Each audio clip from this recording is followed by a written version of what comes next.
For our book talk segment this month, Howard County Children's Librarian Barb Langridge brought well-known young adult author T.A. Barron to our studio for a wide-ranging discussion of his many novels and recent nonfiction book, The Hero's Trail. A Rhodes Scholar, Barron lives in Colorado and has traveled around the world extensively. Keenly interested in the qualities of heroism, he is the founder of a national award for heroic young people. Also a naturalist and environmental supporter, he helped found the Princeton Environmental Institute. Here's Barb Langridge now with the first half of her interview with author T.A. Barron. Hi, and thank you so much for joining us. It is my absolute pleasure and privilege to bring to you today one of the foremost premier children's authors in America, T.A. Barron. And thank you so much for being here today. Thank you, Barb. It's my pleasure. Now, we're going to kick this off. You have an incredible array of books here, and I know I've read many descriptions. Madeline L'Engle has high praise for you. Robert Redford has high praise for you. BookSense has high praise for you. We have high praise for you. You write the best of the best. And one of the things that I noticed as I was looking at the flaps of the books is that you have traveled very, very widely in the world yourself, gone on journeys. And just to take a peek here, it says you went through the Himalayas, East Africa, Alaska, and Patagonia, Scotland, and Wales. And I'd like to ask you the question of what were you looking for on those journeys, and where did that lead you in terms of your books? Well, first of all, I've always loved to explore. I have a pair of hiking boots back at home in Colorado that look like they have walked on every continent, because they have. Wow. They actually have. I keep them there as beat up as they are, just to remind me how much fun there is in our wondrous world here if you'll just go out and explore it. I have always loved being outdoors, but I've also always loved the exposure to other places. And so after college, I was lucky enough to win a little scholarship called a Rhodes Scholarship, and I went over to Oxford. And as soon as I got there, I realized this is a gift of time. Wow. And so I started immediately plotting to do my year-long trip where while I was at Oxford, when I was really studying were the hiking trails of Scotland. But every so often I would plot out the maps for the Trans-Siberian Railway and how I could connect to Japan, and then how could I get to India and Nepal where I really wanted to go hiking. What were you looking for? That is a great question. Experience. I wanted to get a sense of how in the great, vast panoply of humanity, how similar people really are, as well as how different they are. I wanted to see as much of the world as I could. I ended up blowing every penny of collected summer job monies I had ever earned at Boy Scout camp and other places in traveling literally around the world. I skipped a whole year at Oxford because partly I was having too much fun, and also I ended up with a small case of dysentery in Nepal. But I ended up actually writing my first novel while I was on this journey, a novel that I got back and sent around to publishers and was rejected by 42 different publishers. Is it one of these? No, no, it's still in a drawer somewhere, and it's a good thing, too. Okay. So then you found the commonalities among the different peoples. I was really struck by how, whether you're wandering the streets of Calcutta or camping in Botswana or riding the Trans-Siberian Railway and connecting with villagers along the way, or working in a little Japanese village, which I did, and earned the nickname O Chokuchoi, which roughly translated means honorable butterfingers, because I was such a klutz in this poor village. I caused more damage than all the monsoons they'd ever had. But I realized just how much similarity there is in the wonderful species we call humanity, as well as this incredible array of differences.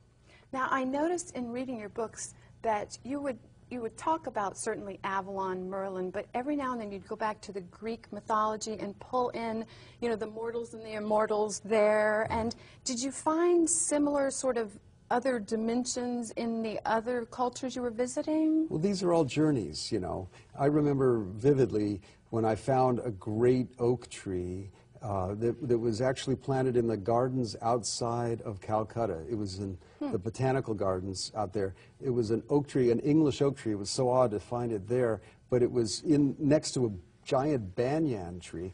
But I remember sitting under this tree and feeling like this is a tree where you can imagine Celtic tales sprouting. You can also imagine the great wizard Merlin sitting here, never ever imagining that 20 years later or so I'd add another thread or two of my own to this tapestry of myth about Merlin. Yes. But at the same time, I remember learning Shinto ceremonies and why at the end of the roof thatching everyone clapped 3 times to welcome in all the good spirits, and at the same time why silence was important, how shadows were more important than light. I remember when I was first in Ecuador, realizing that the Incas used to find their constellations by the spaces between the stars, not the stars themselves. Negative space. Yes. All of this, you know, when you think about the legends, the Aboriginal tales from Australia, some of the stories that I learned from the Maori people in New Zealand, the wonders of this cauldron of myth and story that is all of humanity's way of trying to ask the big questions of life. Yes. It's a cauldron you could drink from your entire life and only have a very small taste. And I hear little hints of things that you ended up weaving in here. I know Merlin has to get control of his shadow at one point. Right. Well, how did this lead you? You know, when did you first find out all about Merlin and get, you know, really involved in that, and how did that lead you into writing these books? As I said, life really is stranger than fiction, because I had no idea that one day I'd be telling these tales. But Merlin really reached out of the pages of T.H. White's book Once and Future King and just grabbed me by the lapel and said, How old were you then? I was 22. I was past college, and I'd first encountered him at Oxford, and I realized that of all the characters in the Arthurian cycle of myth, this was the character I really enjoyed the most. That ancient wizard who could live backwards in time, who put the sword in the stone for King Arthur, who was the mage of Camelot and the real inspiration for a society based on justice. All of this.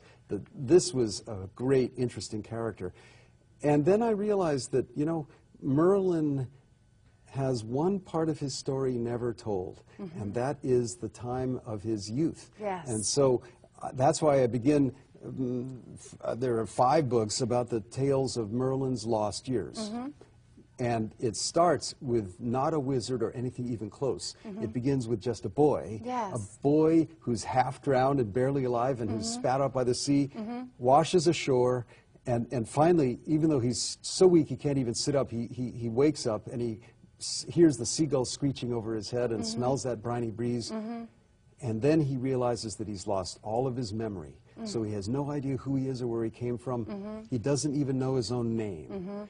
And that's where his tale begins, the story of his lost years, which is in a way a metaphor for what it is we all have to do through life, a journey again of becoming a wise and good person, one hopes. And in Merlin's case, it comes from being thrown onto the shore and have to reach down inside and find in himself the qualities of a wizard. And ultimately, by the end, by the very last book in the Lost Years of Merlin, you have a young wizard who is wiser, a little sadder, has learned about love and power and humility and grief, all of those things. You took away his sight pretty early on. Is that part of legend, or is that you? That's me. I added that little piece. And I did it for a reason, because Merlin, I realized in the second book of the Lost Years of Merlin, Merlin had to learn somehow to see beneath the surface of things, to be a truly wise person, to get beyond what's just the visible. And so I realized also at that point in life he was struggling with these emerging powers that he couldn't control. And then when his mother is at risk, she's being burned at the stake, he rushes in to try and save her, and actually tries to save also the villainous boy who's trying to burn her. And in the course of it, he loses his eyes. He's so badly burned. And then in that process, he discovers a way of seeing not with his eyes, but with his heart. And that's ultimately his step along the way to seeing the real things. Powerful, powerful tool. I just loved that through. I loved everything that you did in these books as far as developing the human spirit, developing the human soul. I just thought. Book Talk with children's librarian Barb Langridge and author T.A. Barron. On our next program, Barb talks with T.A. Barron about his love of nature and the role it has played. On our Book Talk segment last month, Howard County Children's Librarian Barb Langridge brought well-known young adult author T.A. Barron to our studio for a wide-ranging discussion of his many novels and his recent nonfiction book called The Hero's Trail. A Rhodes Scholar, Barron lives in Colorado and has traveled around the world extensively. Keenly interested in the qualities of heroism, he is the founder of a national award for heroic young people. Also a naturalist and environmental supporter, he helped found the Princeton Environmental Institute. Here's Barb Langridge now with the second half of her interview with author T.A. Barron. Your ability to connect to nature, to Tree Girl, the Ancient One, the whales in the Merlin effect. I mean, you just love the power. And where did you get that love, and what is nature for you? I've been really lucky enough to grow up in places where nature was close at hand. So the bulk of my childhood was on a ranch in Colorado. And I remember the very first time when I was walking outside, when I realized about nature's power to connect me to faraway places and to other times, was when I was walking and I heard a flight of geese fly right over my head.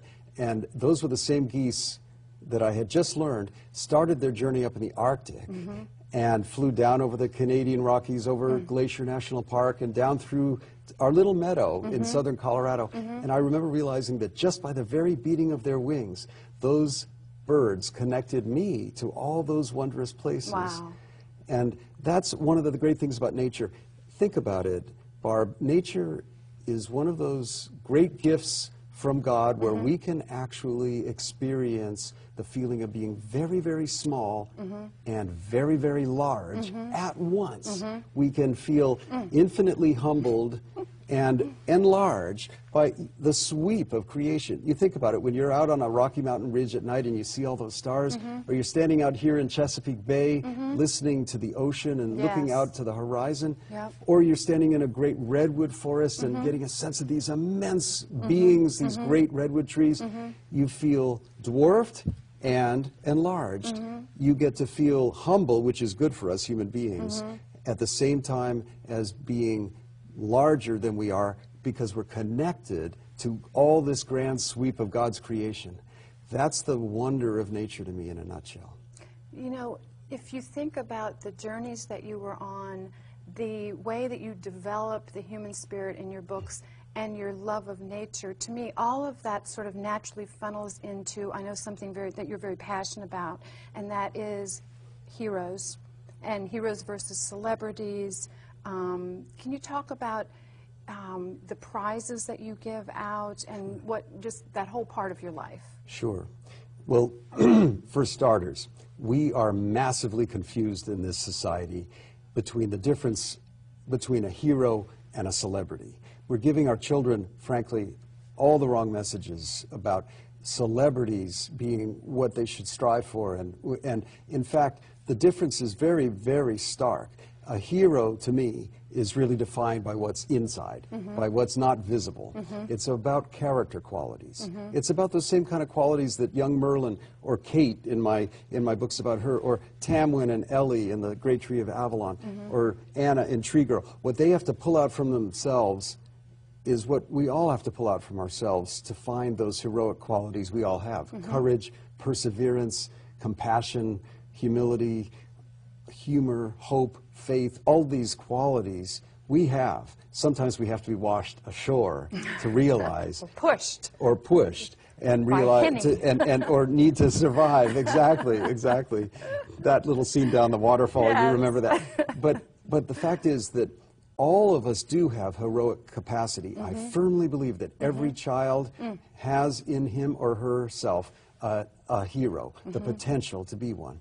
But we need to honor that. And so I created a prize, which I named after my mother, partly because I've always enjoyed embarrassing her my whole life long, and also partly because I wanted to make the point that this prize was going to be named after someone who was not famous, because most heroes are not. Most heroes simply make a great difference to the people lucky enough to be around them, in their family, or their school, or at their workplace. The people who really hold the world together, frankly. They don't seek fame or glory. They just do what they need to do to try and help the people they love. And so I named this the Gloria Barron Prize for Young Heroes. And now it's been going almost 7 years now. Wow. This is our 7th year. We give 10 scholarships a year. You can find out more about them on my website, tabarron.com. Okay. You can find out, just click on the Young Heroes page, and if you're ever feeling depressed about the state of the world, click on what these young people are really doing. Wow. These kids are from every background, every description you can imagine, and each of them are doing something important for the planet. Half do things directly for the environment because they understand that we need to save our wonderful place called Earth if we're going to save ourselves. Yes. To me, the environment is not about odd little species that we may never understand or know their names. It's really ultimately about saving ourselves. And so if we save the earth, air, water, and wilderness around us, we too have a chance to survive. At the same time, half of these kids are doing things directly for their community. And when you read about them, you realize, you know, there is hope. There really is hope. And that's my whole goal with the prize. The Gloria Barron Prize for Young Heroes is really just about one thing, which is turning the spotlight on these great young people, the kind of kids I wrote about in this book, The Hero's Trail. That's really a nonfiction book about heroic kids who have made a difference to the world. And the great thing about it is, you know, they do all the amazing things that the kids in my fictional books, my novels, my picture books, all these stories, the little chapter books like Tree Girl, the adventures, the big fat sprawling stories like The Great Tree of Avalon, all these are filled with young people who do something heroic. But the best stories of all are the ones that are about real kids who are truly making a difference, and they're all around us. We just need to celebrate them more. I think that's absolutely phenomenal. You know, there are so many more questions that I would love to ask you. I'd love to ask you about parenting in this time with all the technology and the video games and everything versus the incredible qualities that you have in your books. But I know that our time is running short, so I'm going to thank you so much for being here today. This was just an incredible opportunity for all of us, and I know that our families out in the county are going to just cherish this opportunity to hear you talk. And the books are there at the library. I understand you've got another one coming out this fall to complete the trilogy. That's right. And I heard you say that they are beginning to work on a movie of the lost years of Merlin. That's right. So we'll look forward to all of that. And thank you so much. And as always, we've got some fabulous books for our families here in Howard County. We have the picture books, and these are more for 5th and up, probably all the way through adulthood, is what I would probably say. 9 to 99 is the very small little age group. That's the bracket for most of my books. So, as always, come in and come and see us at the library.